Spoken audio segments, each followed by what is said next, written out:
firman Tuhan di dalam Yohanes 14. Yohanes 14 ayat yang pertama. Janganlah gelisah hatimu. Percayalah kepada Allah. Percayalah juga kepadaku. Di rumah Bapakku banyak tempat tinggal. Jika tidak demikian, tentu aku mengatakannya kepadamu. Sebab aku pergi ke situ untuk menyediakan tempat bagimu. Dan apabila aku telah pergi ke situ dan telah menyediakan tempat bagimu, aku akan datang kembali dan membawa kamu ke tempatku. Supaya di tempat di mana aku berada, kamu pun berada. Dan kemana aku pergi, kamu tahu jalan ke situ. Kata Thomas kepadanya, Tuhan, kami tidak tahu kemana engkau pergi. Jadi bagaimana kami tahu jalan ke situ? Kata Yesus kepadanya, akulah jalan dan kebenaran dan hidup. Tidak ada seorang pun yang datang kepada Bapa kalau tidak melalui aku. Sekiranya kamu mengenal aku, pasti kamu juga mengenal Bapakku. Sekarang ini kamu mengenal dia dan kamu telah melihat dia. Nah, saudara, di sana banyak tempat. Tidak terbatas. Nah, kalau di dalam tingkat yang pertama, saudara, itu rumahnya itu gede-gede gitu. Nah, tingkat yang lebih tinggi itu, lalu mulai ada individu. Jadi, sendiri-sendiri. Tambah tinggi, perlengkapannya tambah luar biasa. Nah, pada satu saat, istri saya itu dibawa Tuhan pergi ke surga 3 kali lihat rumahnya. Saya bilang begini, Yang, kamu ini kan sudah waktunya bolak-balik mau pulang siang. Aku bilang, ya. Tapi kamu kok tidak pernah tanya rumahmu itu kenapa? Loh, boleh toh? Boleh, aku bilang itu. Minta bapakmu tuh boleh. Oh ya kalau gitu aku tak minta. Minta. Akhirnya sekali dibawa. Dia dibawa. Dia malah tidak tahu kalau itu rumahnya, saudara. Kebunnya besar sekali. Lalu buah-buahan segala macam ada. Bunga segala macam ada. Nah, dia itu di Indonesia. Kok di Indonesia? Di dunia itu sukanya taman. Terus buah-buahan, bunga. Dia bilang, aku tidak kepingin rumah gede-gede. Yang penting itu kebunnya bagus. Nah, dia sampai sana, dia tidak masuk rumah. Dia bilang, ada rumahnya di tengah-tengah itu cukup. Dia bilang, tapi yang aku kagum apa? Bunganya teratur rapi. Buah-buahan, pohonnya teratur rapi. Segala macam buah yang paling enak di Indonesia. Di Indonesia lagi ya. Di dunia itu ada di sana. Kenapa? Karena firman Tuhan sudah bilang di dalam Wahyu. Jadi saudara, kalau kita baca firman Tuhan, nanti saudara dibawa ke sana, saudara ditanya Tuhan, cocok enggak keadaannya dengan apa yang aku firmankan. Di Wahyu 21,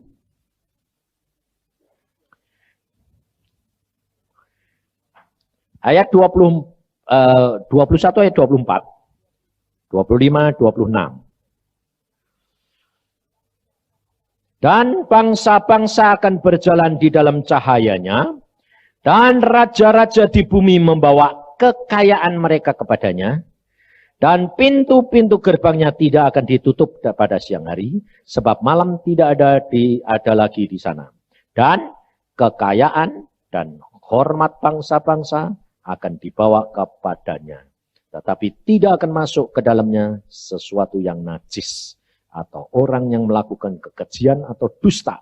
Tapi hanya mereka yang namanya tertulis di dalam kehidupan anak domba.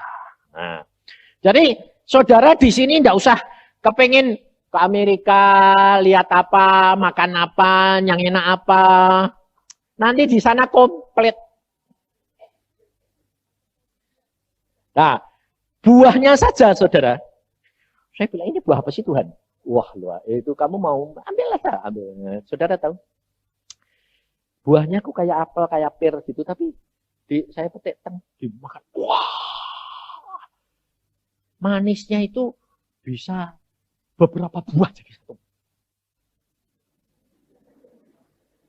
Harumnya luar biasa. Loh kok aneh? Ya kan ini yang paling enak-enak, yang paling istimewa-istimewa di dunia dibawa sini. Oh. Makan satu kurang. Ambil lagi. Ambil. Tidak habis. Buang mana Tuhan? Di sini tidak ada tong sampah. Tidak ada sampah. Nah terus, ya buang aja. Ya. Buai, loh. Baru tak petik. Loh kok sudah ada lagi? Loh, saudara tahu? Jadi kekal, semuanya tersedia. Nah, di sana enggak ada pakai pakaian kayak model macam-macam warna-warni gini. Enggak ada, karena pakaiannya bukan dari ini, kemuliaan. Jadi pada waktu Adam dan Hawa dulu, waktu diciptakan Tuhan di Firdaus, itu kan dia tidak pakai pakaian, tapi tidak kelihatan telanjang. Sebab pakaiannya itu pakaian kemuliaan. Nah, istri saya dia lihat ke sana, dia juga dibawa ke tempat pujian. Nah, dia bilang, dia orangnya suka muji, saudara. Nanti di sana juga memuji. Tapi aku tidak bisa muji, bukan tidak suka, tidak bisa nyanyi. Ya tempatku tidak di tempat nyanyian. Di dalam pujian itu nanti ada olah bede, kata Tuhan. Anu kata istri saya. Dan itu gak semua orang sama. Ya, orang tingkat yang tinggi, di sini pakaiannya lebih putih-putih bercahaya. Ada kelompok E sendiri. Dia bilang, aku kelompok E nomor 2. Terus, lah aku kok ngerti? Gak tahu tuh. Demikian sampai sana itu, ya aku tahu kursiku di situ, gak bakal ditempati orang. Duduk aja, ini gonku kok. Jadi, lalu dia sampai sana, dia bilang, aneh, apa aneh? Bunganya belum mekar. Masih kuncup semua. Kenapa ya? Lah aku bilang, lah kamu belum mati ya. Bukan mekar nanti. Oh itu mekar bunga itu nanti mekar nyambut kamu. Oh, aneh enggak? Jadi luar biasa. Wah Tuhan tuh sudah atur begitu hebat saudara. Nah, lalu dia bilang, tapi kok karena dia di sini tuh enggak pernah bisa sendiri. Dia bilang, kok sepi? Baru ngomong gitu, kok sepi sih? Gitu. Sebab iketannya di dunia kan sepi, kesepian. Dia tidak bisa sepi. Terus langsung sebelahnya bilang, halo, loh, kamu yang di sebelah ya? Tak pikir aku cuma sendirian. Oh enggak pernah kesepian di sini. Kamu kepengen ketemu tetangga? Langsung. Aku mau turut muji, langsung masuk olah tempatnya sendiri. Gitu loh. Enak dah? Rasa susah-susah dah? Relax lah. Maka dari itu saudara Tuhan Yesus berkata, di sana banyak tempat. Nah, tetapi saudara perhatikan, yang boleh di surga itu cuma orang yang tertulis namanya di kitab kehidupan. Nah, sekarang kalau saudara ditanya orang itu lalu dia di mana? Saudara jangan menghakimi. Saudara jangan ngomong neraka. Tidak boleh. Yang menetapkan itu siapa? Tuhan. Kita berbicara perkara surga. Surga milik siapa? Yesus. Jadi kamu yang ikut ya bisa. Lah, saya ditanya sama orang. Apa kamu saja yang masuk surga? Saya bilang, enggak. Yang masuk surga, surganya yang orang Kristen punya, surga Yesus. Yang milik Yesus. Lalu kalau dia tanya, saya bisa enggak masuk surga? Saya bilang, Bisa. Kaget. Bagaimana caranya? Kowe isang genepi 100% masuk surga. Lalu dia bilang, tidak bisa. Ya tidak masuk. Ya toh, loh, keadilan Allah kan gitu. Memang adil. Bisa masuk surga? Bisa. Kenapa? Genepi. Tidak bisa. Tidak masuk. Orang Yahudi berkata sama Yesus, aku pengikut Musa. Benar. Musa punya Taurat. Genepi. Tidak bisa. Tidak masuk. Jadi sama. Tuhan itu adil, saudara. Orang Yahudi pun bangsa pilihan diberi Taurat. Makanya Joyoboyo di dalam kitab Jawa ada bilang apa? Jalan ke surga seperti rambut dibelah ujung.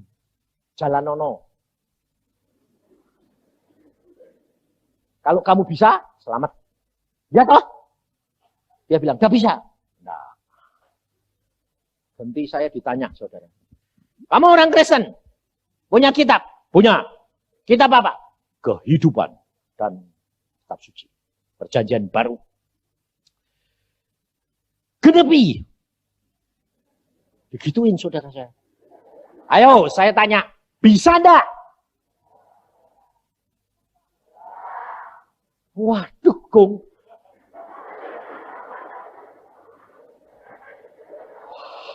Yang paling keras bilang bisa anak muda.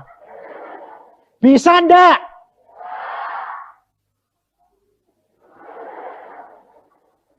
Saudara tahu, tidak ada seorang pun yang bisa menggenapi.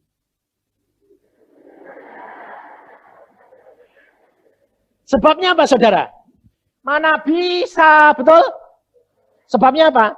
Aku pernah ditemui setan. Setan itu, saya doa puasa 3 bulan loh. Makan cuma sekali. Kemudian setiap pagi jam 7 sampai jam 6 diajari Tuhan. Sak ruangan itu, sak omah sendirian. Tidak boleh orang dua. Tidak boleh bicara sama siapapun. Sama istri tidak boleh. Saya cuma nyediain 1 kursi. Bawa Alkitab. Bawa Alkitab. Terus, jam 7 tepat Tuhan datang. Buka. Diajari dari kejadian sampai Wahyu. Kejadian Wahyu. Terus saya bilang gini. Sudah selesai 3 bulan. Lalu Tuhan sebulan dulu. Tuhan bilang sebulan. Ya, hari terakhir senang. Wah, besok pulang selesai. Lulus. Tuhan ini datang. Yusa, kamu besok mau pulang? Ya Tuhan. Wong usah kangen mbak anak istriku. Aku bilang gitu. Tapi aku masih kangen kamu tuh. Kamu berani ngomong bilang, ya pulang dulu ya Tuhan. Oh, engkau masih rindu Tuhan. Ya, sebulan lagi ya. Ya. Sebulan lagi saudara. Ajar lagi. Hari terakhir 2 bulan sudah selesai. Saya bilang, aduh pulang. Ditemui lagi. Waduh, Tuhan teko. Wah, repot ini. Saya pikir, wah ada pesan apa ini? Tuhan, ada apa sih Tuhan? Yusa. Ya Tuhan, bulan yang lalu aku yang rindu. Apa bulan ini kamu ndak rindu? Mati aku. Wah, susah jawab. Berani bilang, ndak rindu. Bubar, dipecat. Loh, saudara tahu? Tuhan itu lucu nih, luar biasa. Aku ya gak berani tuh ya. Bilang, ndak rindu ya. Aku ya gini, aku ya rindu kok. Sama mesemnya kecut. Untungnya Tuhan tuh lihat hati, bukan lihat muka. Saudara tahu, bagaimanapun juga daging itu juga disangkali. Disangkali itu bisa ketawa dengan jujur.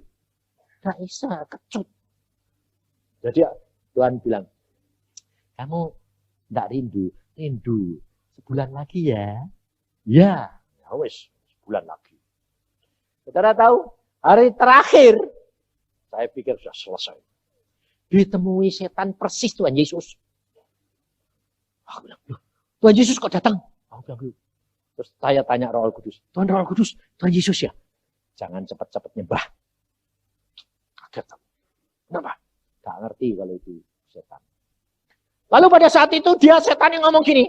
Suaranya persis Tuhan Yesus. Segala-galanya persis. Dia ngomong gini. Yusa. Loh.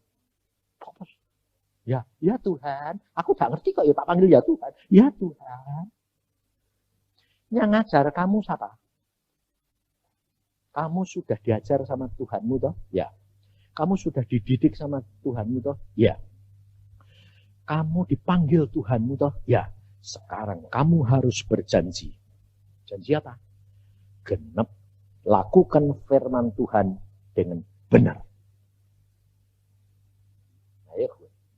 Anak-anak muda kalau ditanyai gitu.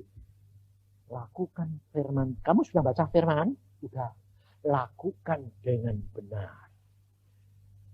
Mau toh? Mau enggak? Loh. Mau enggak? Mau. Bisa enggak?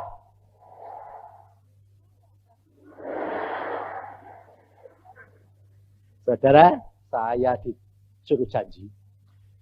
Waktu saya disuruh janji gitu, di pikiran saya logis. Kenapa?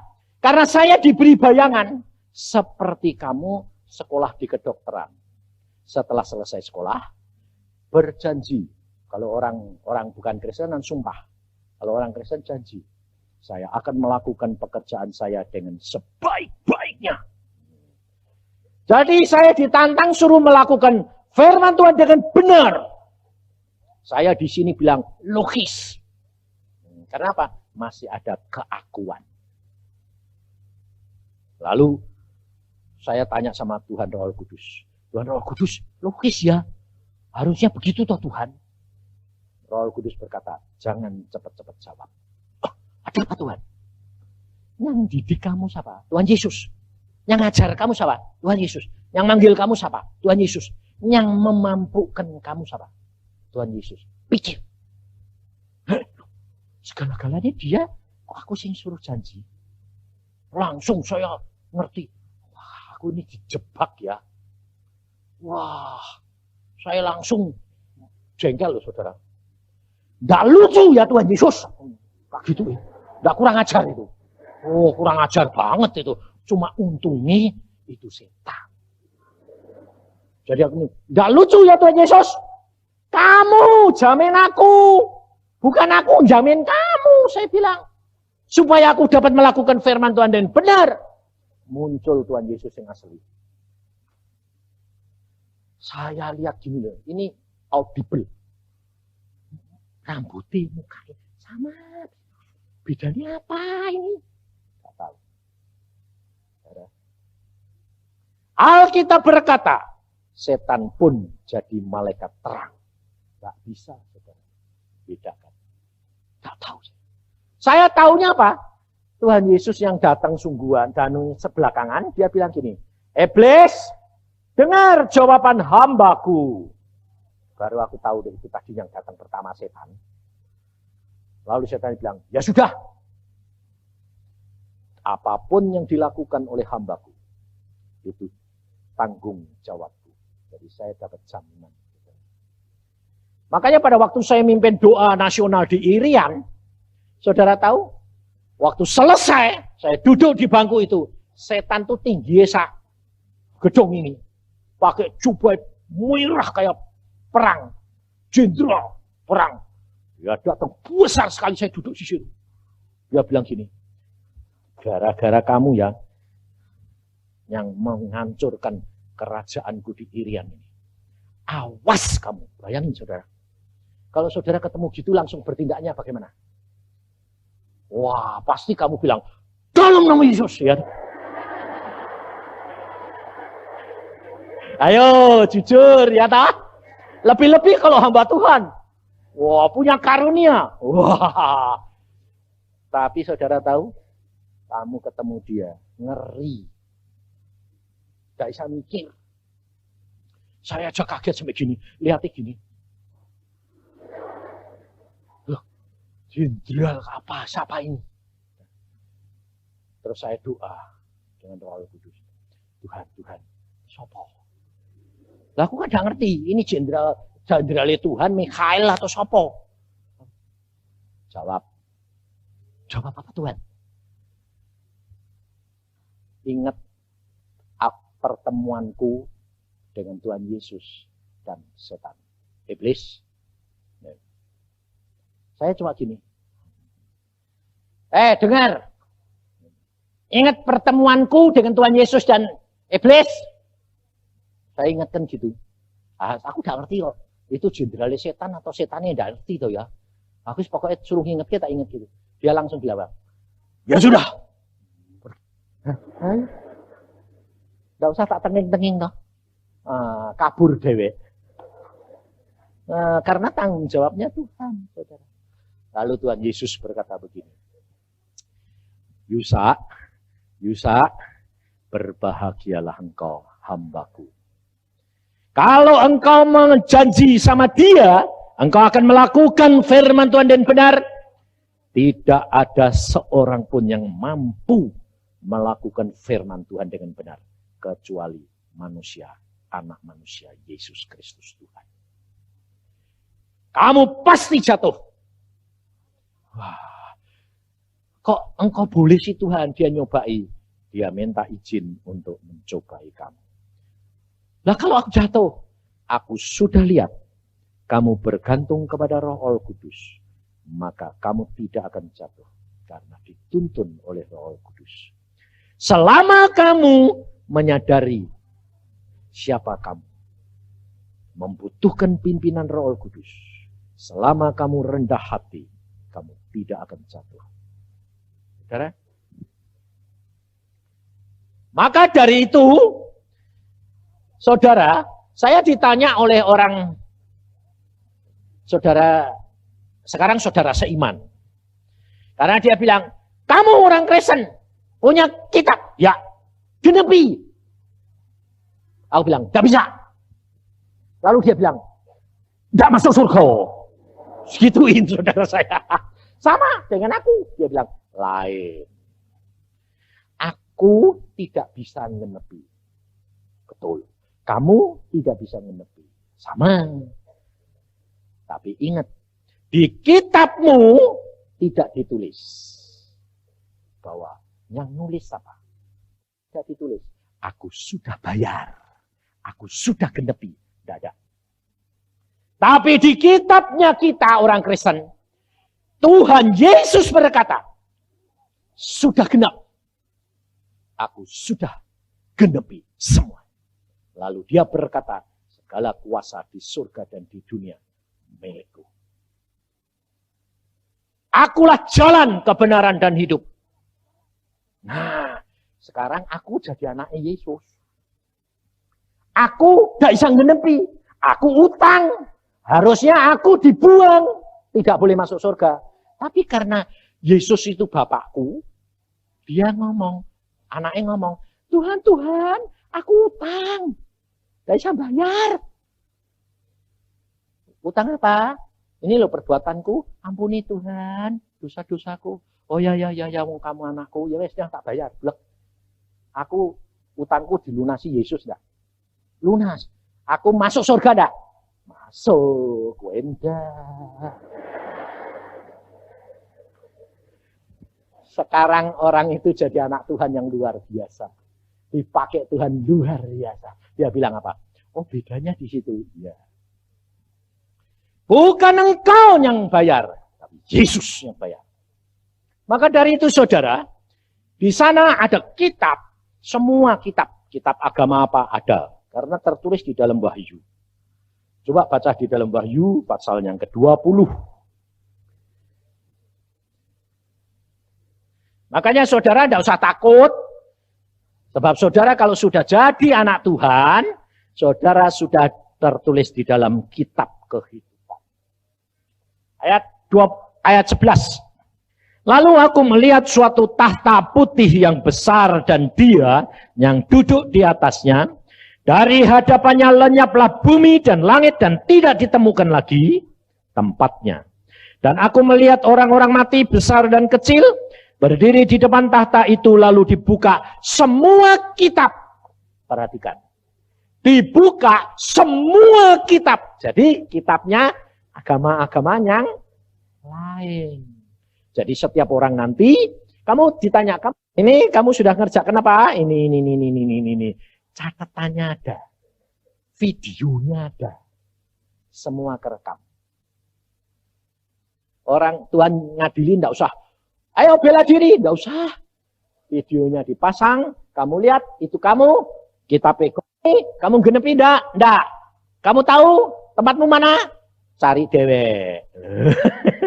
Tahu dia. Enggak usah Tuhan bilang, sana. Enggak. Tahu tempatmu? Tahu Tuhan, cari dewe.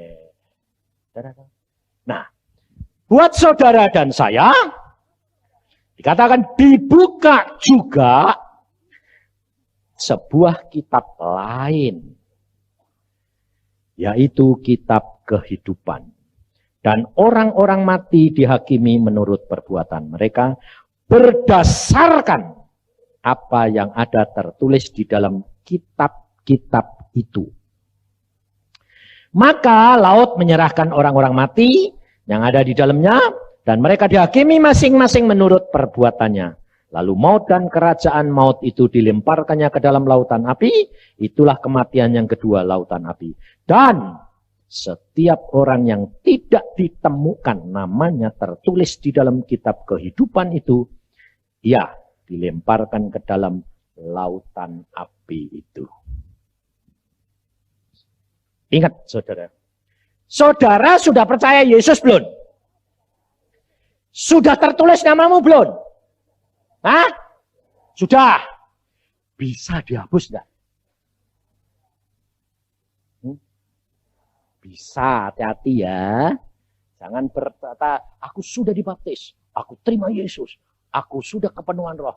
Masuk surga belum tentu kalau engkau tidak menjadi pelaku firman. Hati-hati.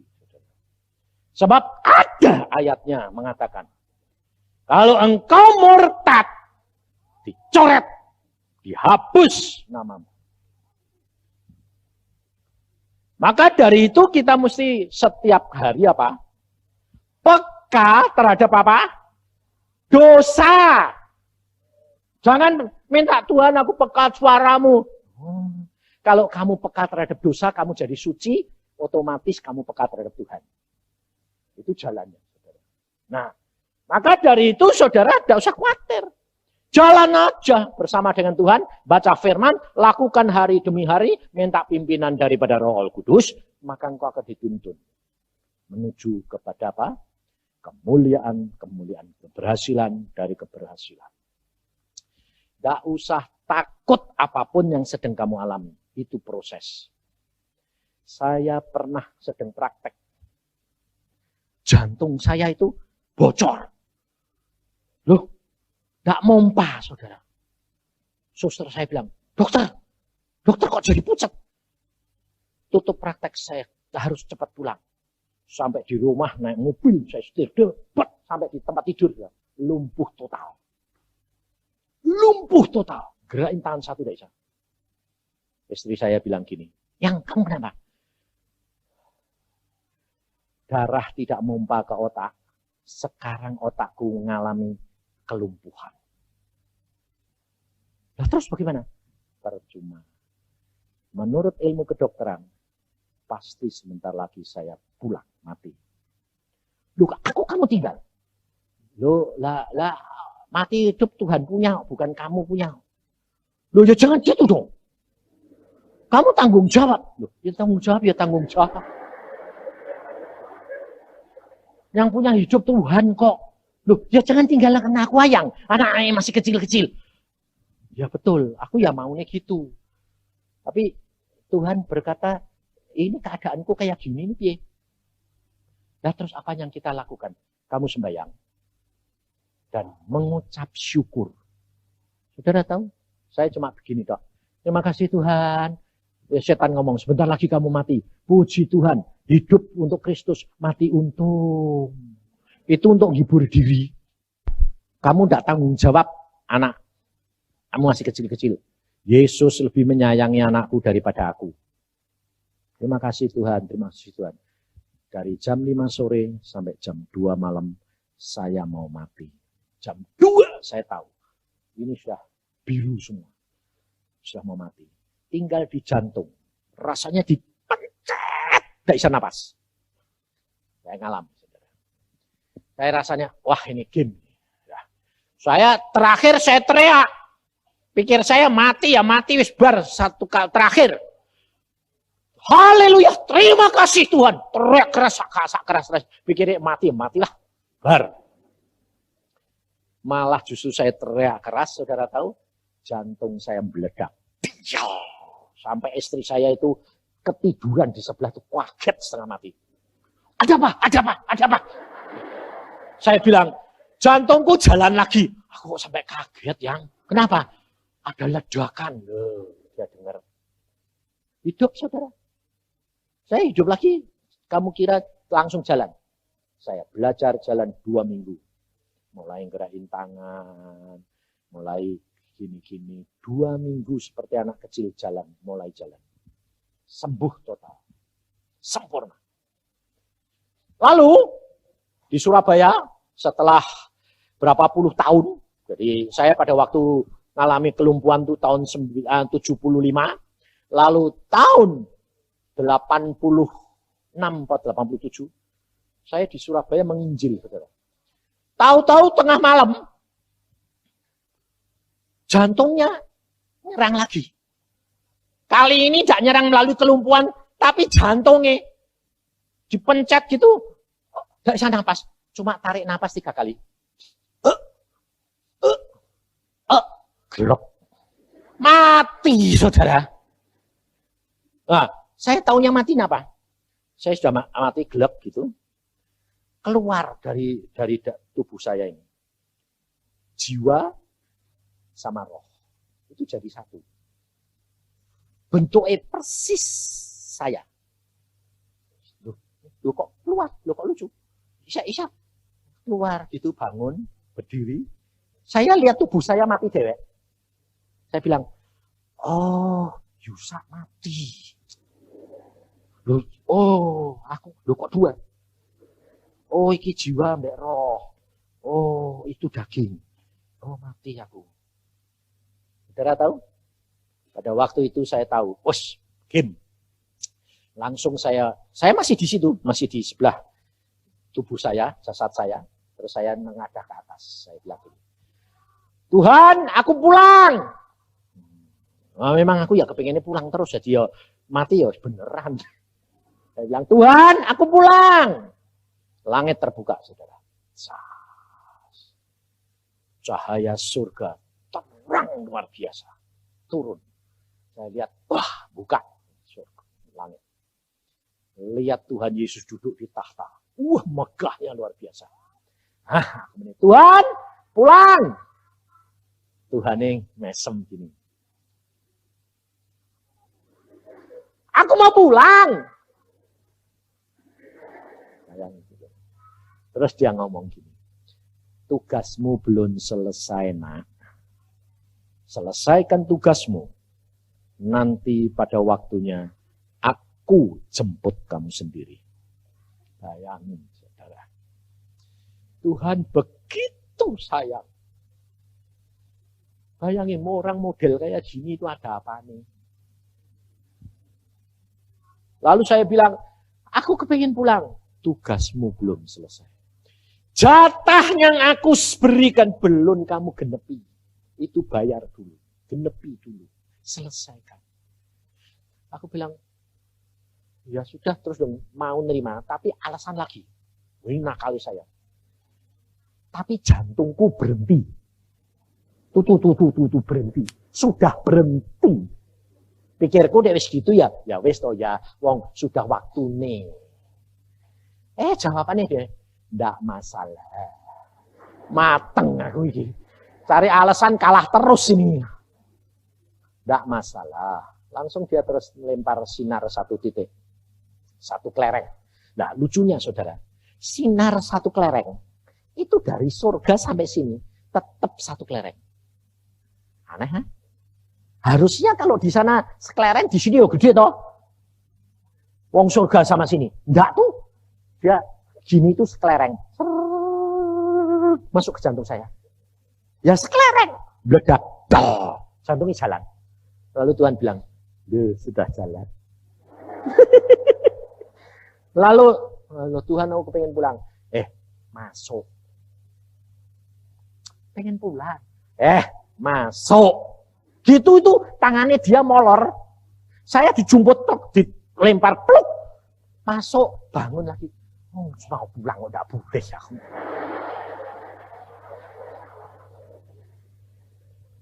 Jadi saudara tahu, sebetulnya orang mati itu benar enak.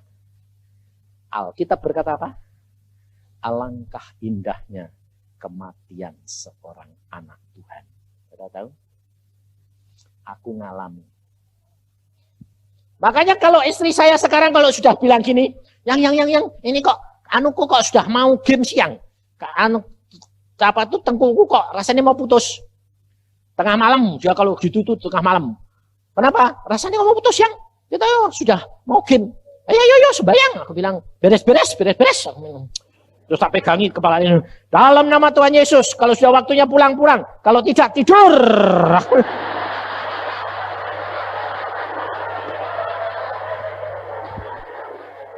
Loh, itu tak kasih tahu. Itu kalau istri-istri diduake gitu sama suaminya pasti langsung mati. Kenapa saudara? Salah ngerti. Pikirnya, kowe iki duake kok aku jadi cepat mati ya, kurang ajar. Kowe kawin lagi ya. Dia pasti gitu pikirannya. Pikirannya jelek gitu. Tapi kalau istri saya sudah tahu. Sebabnya dia mau mati sudah berkali-kali. 1, 2, 3 kali mau mati. Ya tak doake gitu kok. Sudah waktunya pulang. Kalau belum waktunya selesai, tidur. Belum 5 menit sudah. Pagi-pagi dia bangun, aku saya hidup ya. Iya, belum waktunya. Nanti kalau udah waktunya kan Tuhan kasih tahu. Semua diberitahu saudara. Mama saya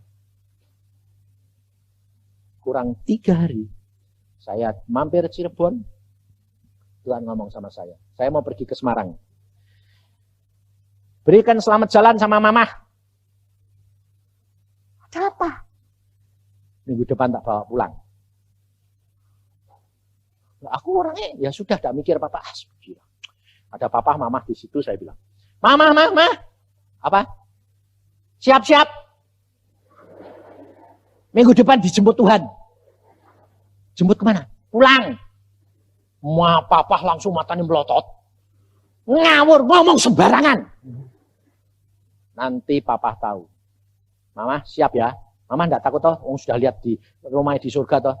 Sudah. Enggak takut toh? Udah. Siap ya? Oke. Jangan cari Yusa. Terus itu hari Sabtu, saya pergi ke Semarang, ke mana-mana. Terus akhirnya di hari Selasa pagi itu saya dan sore itu saya di mana di Kudus. Saya sedang khotbah begini. Jam 7 kurang 10 menit. Saya lihat mama terbang. Tuhan dia bilang gini, selamat tinggal anakku. Saya bilang, selamat jalan mama. Kita akan ketemu di surga. Saya dicari sama istri saya. Di mana Yusak berada? Tidak ketemu. Saudara. Lalu istri saya dimarahi sama saudara-saudara saya. Masa suamimu nginjil kemana tidak kasih tahu?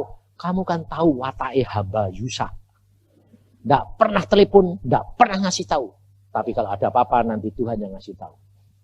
7:30 selesai khotbah, pinjam telepon interroga ke istri saya. Loh kamu di mana? Di Kudus. Tidak usah cari saya, aku sudah tahu. Mama tadi mati jam 7 kurang 10 toh. Iya, aku dimarahi ini loh gara-gara kamu. Nah, tapi kamu kan sudah mengenal suamimu. Suamimu yang antik ini kan kamu sudah kenal. Dan ini cuma satu loh yang. Betul enggak ya? Nah, kamu ini satu-satunya loh sedunia. Lalu dia bilang, kamu pulang? Ya pulang. Saudara kan? Papa semalam suntuk. Enggak makan ndak minum ndak kencing. Minta dibangkitkan. Wah, anaknya semua 9 kumpul mantu, berarti 18 kumpul semua. Pak, makan Pak, tak dijawab. Karena apa? Minta dibangkitkan. Saya datang jam 6 pagi, saudara. Wah, saudara saya itu nyambut. Papa itu nanti mati sekalian itu. Nggak mau makan, nggak mau apa. Mati sekalian. Aku bilang, santai. Lah terus diapain? Relax. Kamu nanti lihat, coba ayo. Wah, jadi kayak bebek ngikut. Loh, saudara. Padahal adik saya Nani itu peka loh, saudara. Tuhan Yesus kalau ngomong pakai telinga. Tapi apa? Gak bisa dengar saat itu. Kenapa? Ditutupi sama pikirannya. Sedih. Kasihan. Gak bisa dengar, saudara. Sehingga saya datang, saya cuma masuk kamar. Ngomong sama papa, enggak. Malah ngomong sama mama yang mati. Aku bilang gini, selamat jalan mama, tunggu aku di surga. Kita pasti bertemu. Aku ngomong gitu, papanya nyaut, jawab, betul kamu nak. Anak-anaknya semua bilang, betul pak. Betul. Papa mau makan? Yo. Mau minum? Ya. Kenapa Pak? Kenapa Pak? Aku bilang, kenapa Pak? Kok kamu sekarang bilang betul? Sebelum kamu masuk, saya dimarahi Tuhan.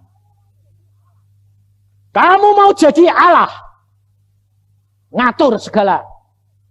Kamu tahu? Dengar. Dibuka telinganya.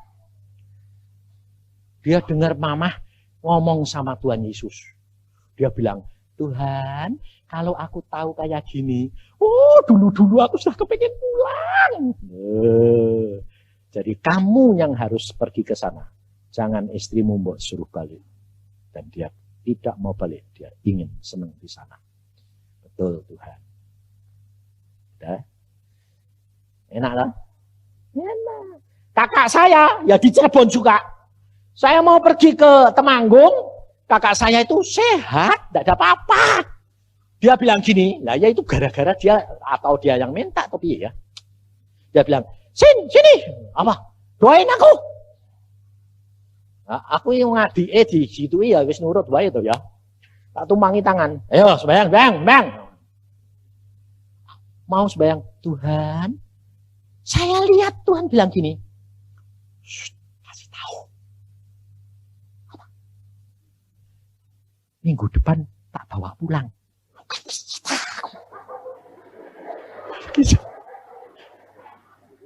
Bayangin saudara. Makanya jangan minta diduake saya.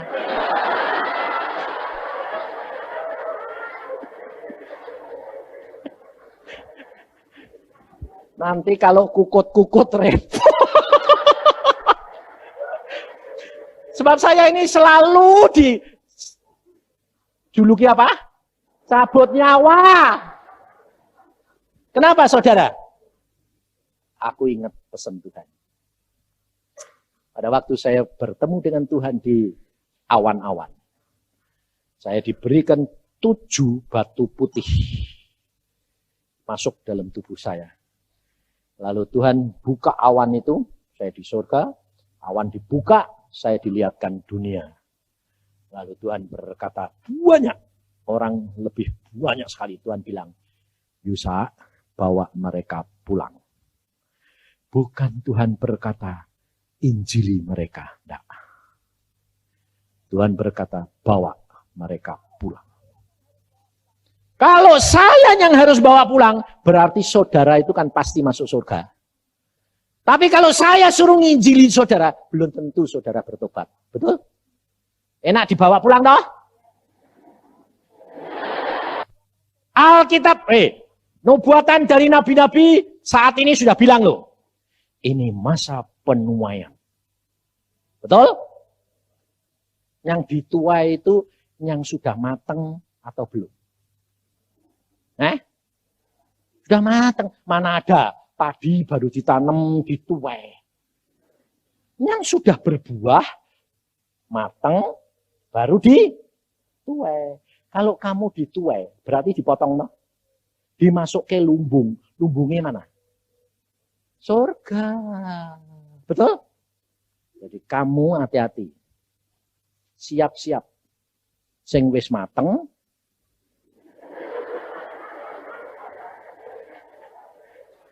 Siap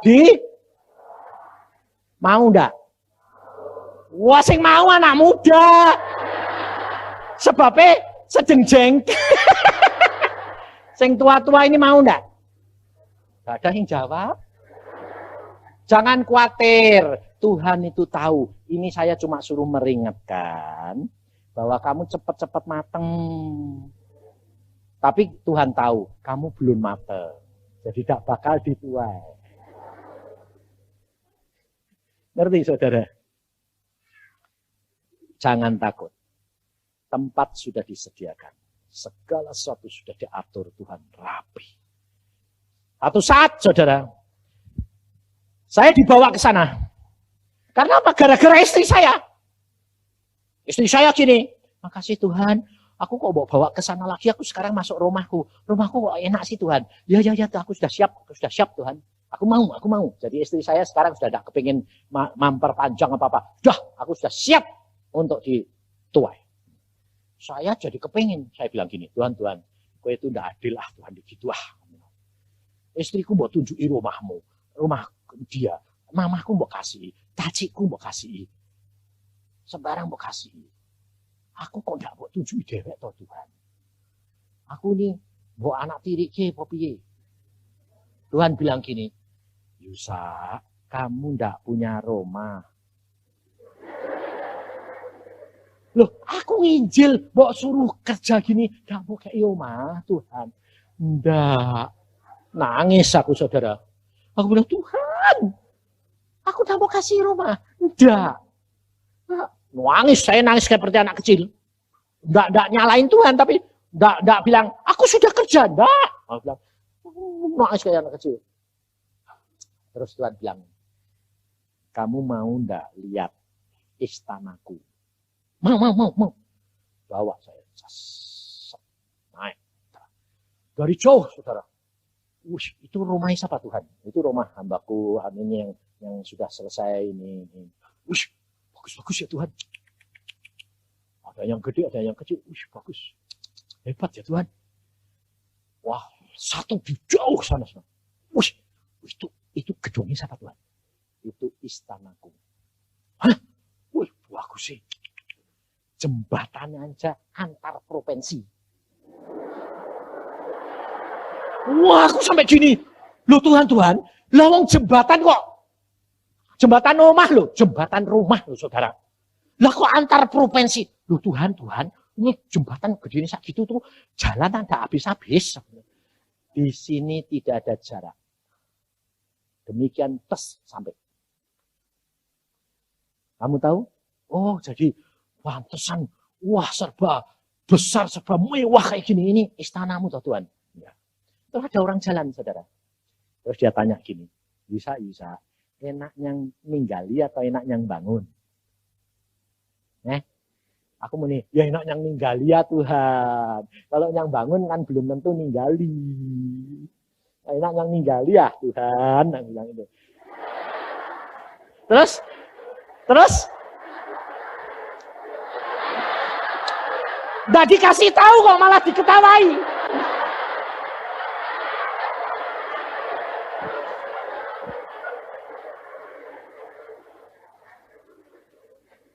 Inilah anak muda.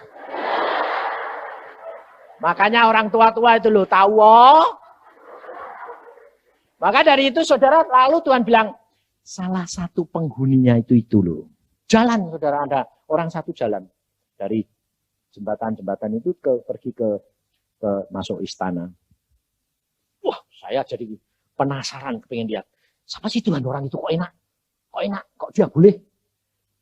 Nah, ya itu salah satu penghuninya.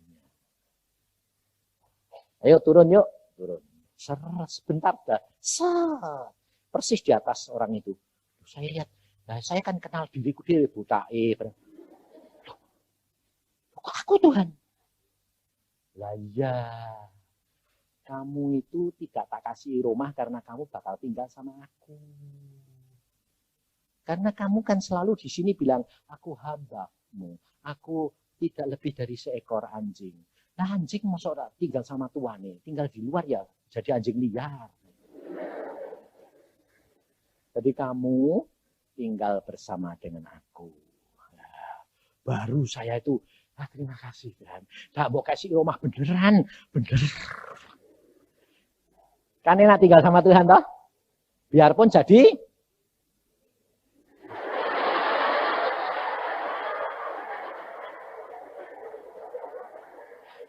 jadi kamu sekarang milih jadi anaknya Tuhan, hambanya Tuhan atau anjingnya Tuhan?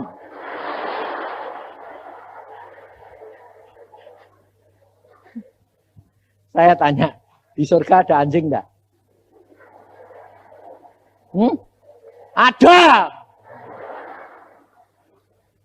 Jadi kalau kamu senang di dunia, senang anjing, nanti di sana ada anjing, lebih bagus.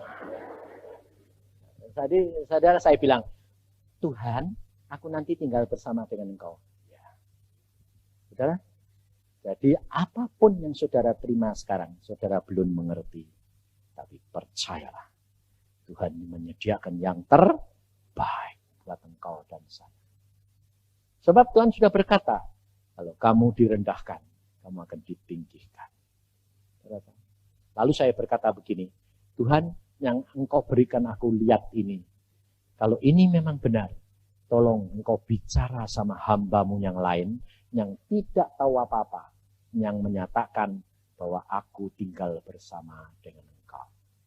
Ada satu hamba Tuhan, dia lihat, dia berkata begini, ketemu sama saya, Pak Yusak, kamu tuh, wah, hamba yang disayang Tuhan. Kenapa? Kamu besok itu tinggal sama Tuhan ternyata. Loh, kok kamu tahu? Ya pada waktu aku sampai ke surga, Pak. Sampai ke surga, aku ditunjui matiku bagaimana. Aku sudah lihat diseret-seret, mati. Masuk surga, ada sidang ilahi. Ada satu kursi kosong. Saya pikir itu kursiku, Pak. Bapakku yang masuk di ruangan itu. Tapi saya lihat kamu tidak ada. Saya teliti satu tidak ada. Lalu saya tanya sama Tuhan gini. Saya tidak ngomong, Pak. Cuma saya pikiran gini. Loh, Yusak udah ada. Tidak ada di mana? Di dunia sudah tidak ada. Kok di sini ya tidak ada? Baru saya mikir gitu, Tuhan Yesus nengok, nesem gini. Gitu tak? Pintu kamarnya buka, saya lewat keluar. Edek. Lalu dekat Tuhan Yesus, Tuhan bilang, duduk. Waduh Pak, ternyata kursimu, tak sangka kursiku. Nah, saya duduk di situ, ya saudara. Enak loh? Jadi percayalah, Tuhan itu punya rencana yang luar biasa dalam hidup. Lalu saya tanya, Tuhan, kenapa kok engkau pilih aku orang model kayak gini? Kamu tahu? Kamu tidak ada yang baik dalam dirimu. Kamu tidak lebih daripada seekor anjing. Kenajisan kotormu luar biasa. Waktu saya tanya, Tuhan, tapi kenapa kok engkau sayang aku? Kamu hanya ada satu yang baik dalam dirimu. Seperti seekor anjing. Dia itu setia. Kamu cuma punya kelebihan satu, setia terhadap aku, yang lain tidak. Dan itu kamu. Maka aku sayang kamu. Aku ambil kamu. Karena kamu setia. Saudara? Setiap saudara itu ada kelebihannya sendiri-sendiri. Tidak usah khawatir. Tuhan pakai kelebihanmu untuk rencana dia. Supaya kemuliaan dia dinyatakan dalam hidup saudara dan saya. Saudara dan saya bagian daripada tubuh Kristus. Saudara dapat memuliakan nama Tuhan. Karena saudara menggenapkan rencana Allah dalam hidup kamu. Tidak usah takut, namamu sudah tercantum di dalam kerajaan surga. Tapi ingat, Ada tiga tanda di bumi. Darah, air, dan roh. Ada tiga tanda di bumi. Saudara harus dibaptis dengan air. Saudara harus kepenuhan roh. Saudara harus ditebus oleh darah Yesus. Tanpa itu, bagaimana ditebus? Bertobat. Tanpa itu, tak mungkin. Sebab, saudara dulunya namamu belum tercantum. Tapi jangan tanya, lah kalau orang belum sempat tak? Ada perhitungannya sendiri nanti di sana. Tidak boleh langsung masuk. Kecuali orang yang di atas kayu salib. Tuhan berkata, hari ini kau bersama-sama dengan aku. Karena pada waktu itu Tuhan Yesus masih di dalam dunia. Dari itu saudara. Saudara periksa dirimu masing-masing. Semua firman Tuhan saya alami dan digenapi. Jangan takut. Mati itu enak. Benar-benar. Menyambung tok. Malah Tuhan itu lucu. Saya kan sudah kepingin pulang terus toh ya. Istri saya ya bilang, kita sudah siap kok enggak dipanggil-panggil ya. Tuhan itu memang gitu. Kamu mau, dia enggak mau. Kamu enggak mau. Tuhan bilang, hehehe, aku mau. Hilang, gue kabur. Itu Tuhan. Saudara. Jadi kalau engkau nurut, dia yang ngatur. Jatahmu bisa naik. Jadi kalau saudara umpamanya ini dilahirkan, saudara sudah dilihat Tuhan punya jatah. Kamu nanti di tingkat 3 umpamanya di surga. Tapi di dunia saudara menyenangkan hati Tuhan, menyelesaikan. Tuhan bilang, berbahagia engkau anak. Tambah, tak kasih tugas, tak kasih kerjaan, tambah naik ke tingkat 4. Saya alami, saudara. Waktu saya selesai, Tuhan berkata gini, kamu baik, anak, menyelesaikan tugasmu dengan baik. Kamu sudah sampai ke tahap jatahmu. Tapi aku punya tugas, aku mau kasih kamu bonus. Dinaikkan, saudara. Kerjakan lagi di dunia. Jadi saudara, kalau saudara nanti masuk surga, saudara tidak bisa, nanti aja Pak, di surga nanti belajar naik tingkat. Tidak bisa. Di sana sudah kekal. Nah, tingkat 3 ya tingkat 3, tingkat 2 ya tingkat 2, tingkat 1 ya tingkat 1. Kalau mau minta naik di dunia bayari. Kamu bisa. Maka dari itu saudara, berlomba untuk mencapai kedudukanmu di sana. Dan kamu menjadi orang Kristen tidak rugi. Kenapa? Karena apa yang ditulis Alkitab, ya dan amin. Saya saksikan. Dan saya kasih tahu, Tuhan tadi janji sama saya di sini. Beritahukan kepada anak-anakku di tempat ini.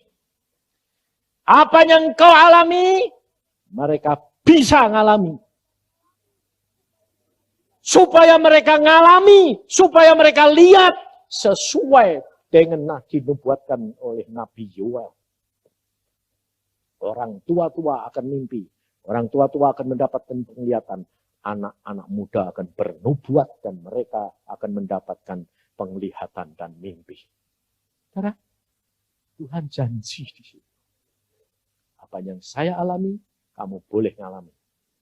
Kamu akan menjadi saksi supaya kemuliaan Tuhan nyata.